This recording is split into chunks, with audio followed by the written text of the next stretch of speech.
L'ADAPT, c'est un centre de rééducation situé dans l'est du Loiret. C'est un centre de rééducation qui a des autorisations pour la prise en soin des patients neurologiques et des patients locomoteurs. C'est un établissement qui propose aux patients une prise en soin en hospitalisation complète, en hospitalisation de jour, une activité aussi de consultation, et nous avons aussi une unité de patients en état végétatif chronique et en état post-relationnel. Les accidentés de la route ont des profils très variés. On en reçoit de l'ordre d'une quinzaine par an. On a des profils très légers avec essentiellement des lésions de l'appareil locomoteur, mais aussi des patients plus lourds, polytraumatisés, des patients qui présentent aussi des pathologies neurologiques.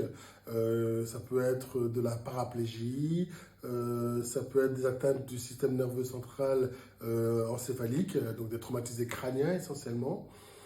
Donc on a des patients, donc une quinzaine de patients par an, sachant qu'actuellement on note une légère augmentation des profils des hospitalisations pour accidentés de la route. On a donc, comme je vous disais, donc des patients qui ont des traumatismes orthopédiques, donc au niveau des membres inférieurs en particulier, mais aussi des membres supérieurs. On a des polytraumatisés, donc qui associent plusieurs lésions et qu'on retrouve quand même assez fréquemment associés aux lésions orthopédiques, traumatisés crâniens. Les traumatisés crâniens sont donc une population assez spécifique et très en rapport avec l'accidentologie qu'on retrouve sur la voie publique. Et d'ailleurs, ces traumatisés crâniens, je pense qu'ils sont sous-estimés. Je pense que dans la population générale, il y a des patients qui ont présenté les traumatismes crâniens lors d'accidents de la route, qui malheureusement n'ont pas de suivi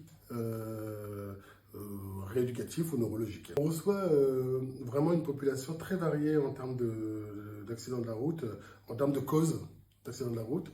Alors on a souvent bien sûr des accidentés véhicules légers contre véhicules légers, voiture contre voiture.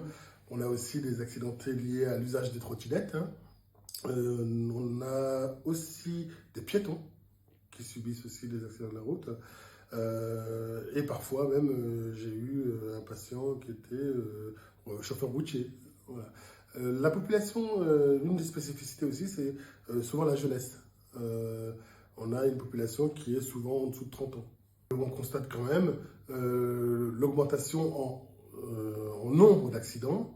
Les blessures, en termes de sévérité, je n'ai pas les données statistiques récentes, mais clairement, un des éléments sur lesquels on peut se baser pour dire quand même qu'il y a une certaine forme de gravité, c'est que des patients hospitalisés dans le secteur état végétatif ou post-relationnel, en raison d'un accident de la route, sont plus nombreux. L'hospitalisation pour les traumatisés crâniens est de durée très variable. Un accident de la voie publique léger, ça peut être quelques semaines, voilà. Mais par contre, on peut avoir un patient qui a un polytraumatisme complexe avec un traumatisme crânien qui peut rester plusieurs mois, voire plusieurs années parfois. Et le cas extrême, c'est le patient qui est dans le secteur état végétatif chronique ou post-relationnel, qui lui peut rester plusieurs années en attendant une structure d'accueil, une maison d'accueil spécialisée ou une maison de retraite médicalisée.